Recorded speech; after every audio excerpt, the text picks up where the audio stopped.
All right. So let's go ahead and wrap up the pesticide stuff here. We were talking about a lot of different categories or classes of pesticides that we're using, some of the concerns. Most of those are organic. The inorganic ones, again, really scary stuff because they persist. And again, they go after nerves. They're nerve agents usually. So our concern with a lot of the traditional pesticides is the persistence in the environment and the side effects to us as we get exposed to them, either direct exposure during the application or the indirect exposure by eating a food that contains the pesticides. So we'll get to the dirty dozen in a little bit here. Something to be thinking about, especially when we look at, okay, long-term consequences of eating these foods that have these pesticides in them. So there's an effort to move towards natural organic pesticides. These are natural plant compounds that can deter or kill the pests. If you're going organic, can you use these products? Are they as effective? Things like neem oil extraction, etc. There's a whole bunch of them out there that we can use. They're natural products because they've evolved in those plants to prevent and kill the pests that typically go after those plants. So it's not something humans created. We just discovered it and are working on ways of using it beneficially to try to minimize our impact to it. So when you hear of or see places that are organic, true organic farms, they have different rules that they have to go by when they produce and they grow and raise their products. Usually it's a lot more labor intensive because they're not using the same types of chemicals and pesticides, which is often why organic food is a bit more expensive. But I want you guys to start thinking long-term health consequences. If I eat organic, is that going to be better for me? There's definitely a different quality in the food when it's organic versus commercially grown. So things to think about when we get into or we continue talking about food production here. So, all right, now another group or another way we can control pests naturally, organically, is by using microbial agents and different biological controls. So, all right, so there are plenty of living organisms that will naturally control pest populations. I want you to think predator-prey cycles. All right, so ladybugs eat aphids. There's a natural control. You get enough ladybugs in your garden, you don't have to worry about aphids because it is a natural biological control. It's a predator that will eat the prey that we don't like. So you look at all these different examples.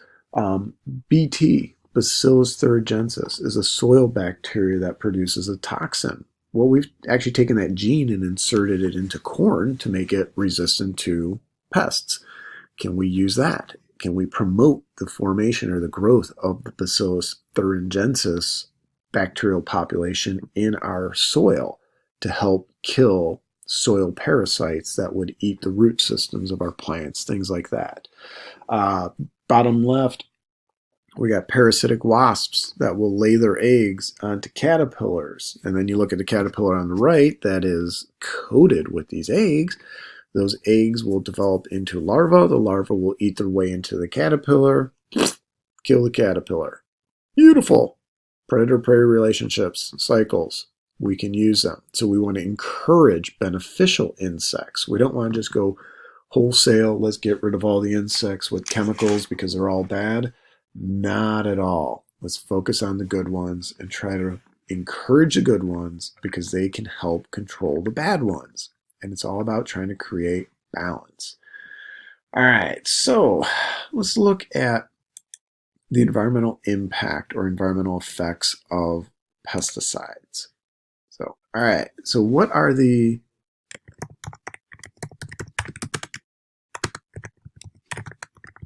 environmental and health risks associated with these things? Again, what's the big picture, long-term scenario.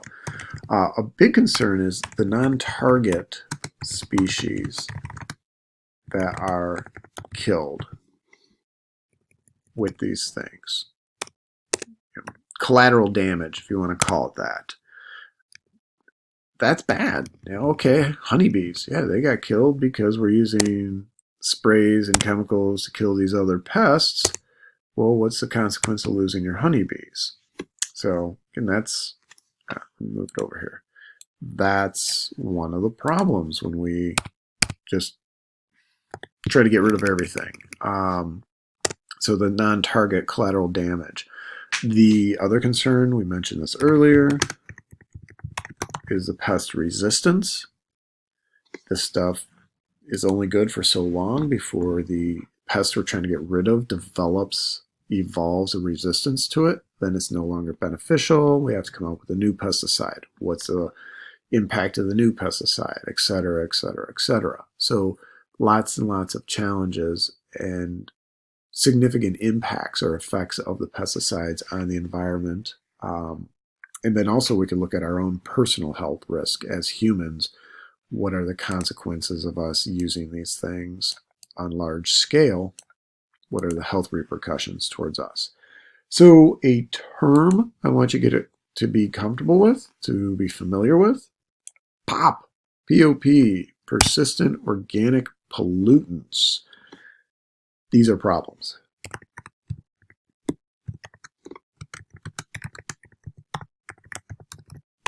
All right, so these are pollutants that persist in the environment. They accumulate.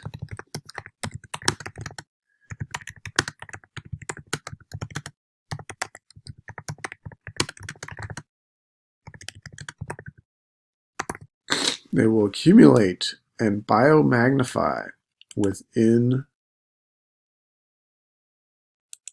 this looks like, right?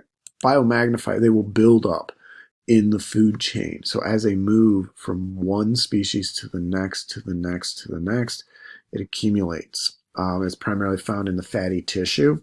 That's where they tend to retain. And a lot of these things are toxic.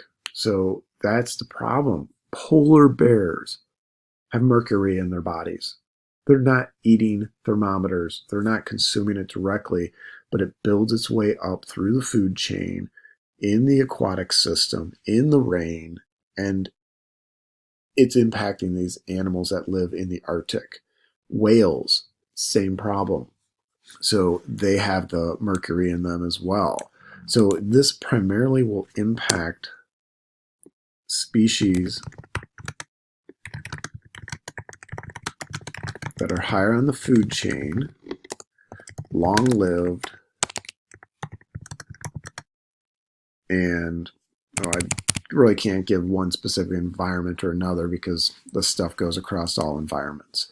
But long-lived species that are high on the food chain are the ones that we tend to see this happen the most to because of that buildup and accumulation into them. So now let's take a look at us because, well, we kind of fit that. We're high on the food chain. We're long-lived. Human health problems. And there's a lot of issues associated with our exposure to these things. This is a short list, but not an all-inclusive. Just some examples. Cancer, birth defects,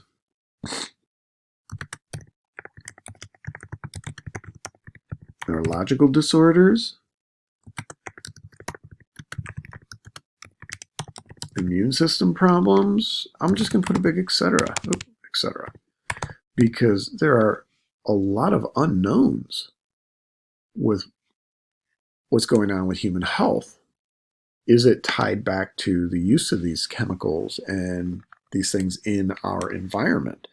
So again, that's something that should concern all of us because we're all at risk. USDA study, 73% of conventionally grown food in the United States contains at least one pesticide. So 73% of what we eat has pesticide in it. There's a 2019 WebMD Dirty Dozen. It changes a little bit year to year, but some of these Fruits and vegetables are always on the list. Their position may move a little bit. Strawberries are the worst when it comes to contaminants, pesticides in them. So that big, beautiful red strawberry you're getting in January when you go to the grocery store was grown with a lot of pesticides. Spinach, kale, nectarines, apples, grapes, peaches, cherries, pears, tomatoes, celery, and potatoes. There's your dirty dozen. So it's tough because these are great fruits and vegetables. Odds are everybody eats some of these, but we're eating pesticides when we're eating those. So how do we minimize our exposure? That's the key. We're never going to reduce it completely. We're never going to eliminate it 100%, but can we minimize it? Can we find ways to grow these foods without the same level of pesticide use? And as a consumer, do you want to know if the food you're eating contains this stuff? How is a food grown? So that's what brings us to organic and sustainable agriculture. So sustainable and organic, they kind of go hand in hand. A lot more eco-friendly. It leaves the soil healthier. The soil doesn't get destroyed and depleted. Sadly, less than 1% of American farmland is organic. It's more labor intensive. Usually with more labor comes more cost. The yields aren't always as good as regular agriculture, but you're not using hormones, you're not using antibiotics, the pesticides, the fertilizers, genetic modification, etc. The animals, if we're talking about organic cows and chickens and pigs, those animals are raised on organic feed. So the corn they eat has to be organic for the animal then to be considered organic. So you have to be really careful if you're going to go into this organic world of farming or agriculture and try to do it successfully. So there are criteria. There's restrictions, criteria, ways to do this to make sure you're doing it successfully, correctly. So then when you sell it and you market this as organic, the consumer can say, this food was not raised with hormones, growth hormones, artificial growth hormones, or steroids. The antibiotics were only given when the animal was sick, not as a preventative. Again, think about us. You guys don't take an antibiotic every day to make sure you don't get a stomach ache. Why would we do why? But we do that with pigs and cows when they're in those closed environments, the mass animal confinements. They're given antibiotics all the time to prevent disease outbreak. And then when there is a disease outbreak, it just devastates them because they don't have an immunity or any kind of resistance because they've been on antibiotics pretty much their whole lives. So we want to recognize that going organic means a lot healthier, not just for us, but for the environment, for the soil. Everything altogether is going to be much healthier if it's done organic. But can we sustain it? Can we get more people to do it? Will consumers be willing to do it? All right, so careful farm management can reduce pests. And there are a lot of ways to reduce pests in the traditional farming practice. So some small changes that can help reduce pests, which means less chemicals, which means healthier food, which means more money for the farmer. So that's always a big thing. Revenue actually will go up if they move to some of these different management practices. So crop rotation is a simple one. Change your crop up, vary it each year. Can you do habitat diversification? So, all right, we talked about contour farming. I'm going to run a strip of corn, then I'm going to run a strip of beans, and maybe I'll do a strip of alfalfa. You mix it up, you diversify it, and it decreases the potential for pests to build up large populations because the things that eat your corn probably aren't going to eat your beans or your alfalfa. So as you vary your habitat, it makes the pest populations stay much smaller. You're actually limiting those pest populations.